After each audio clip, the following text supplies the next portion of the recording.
Hello, so in this video here we're discussing halogenation, and what we're doing is we're adding an X2 gas. So X is a halogen, it could be chlorine, bromine, iodine, doesn't matter.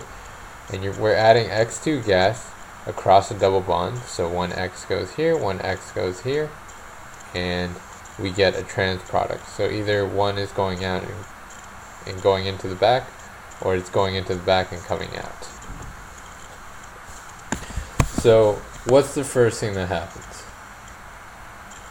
We know our double bond is the source of electrons, and X can actually act as an electron acceptor.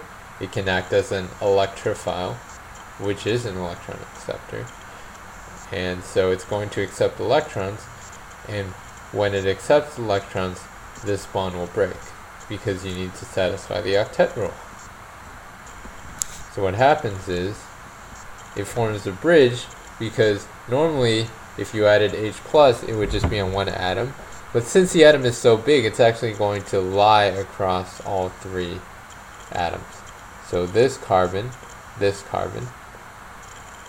and an X atom, right? And normally you'd see a carbocation on one atom, but since we have a bridge, the plus charge is going to be shared among all three atoms, but most of the plus charge is going to be on the more substituted atom because of hyperconjugation.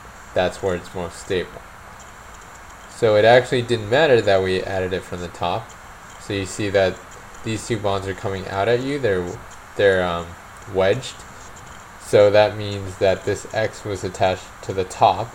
But if we attach it from the bottom, there's really no difference. So it could happen as well, and we'll draw both. Right? So again, the positive charge is going to be on the more substituted carbon, because that's where it's most stable, because of hyperconjugation. And so if we have a positive charge, we need to react with a negative charge, which is our X minus.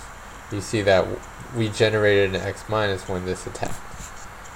So it's going to attack the most substituted carbon, which has the most positive character, and that's going to open up that three-membered ring there. And so again, when this opens it up, it's going to stay on the same side, but this needs to attack from the bottom because the top is already blocked by that X. And so that's how we get this product. But we could have attacked when the bridge went down, and we're going to form the opposite product. So here, in this case, the X stays the same. It's still on this this dash over here. But this must attack from the top now because it can't attack from the same side. It's already blocked. It's already blocked on the wedge. And so now we get this product. And this could be 50-50 because, and these products are going to be 50-50, so 50% of this, 50% of this, because it really doesn't matter. There's no difference between this molecule and that molecule in terms of stability. So hopefully that helped, and if it did, great. Comment below, like the video, and if you're confused, please leave a message below. I'd like to get back to you. Thanks for watching.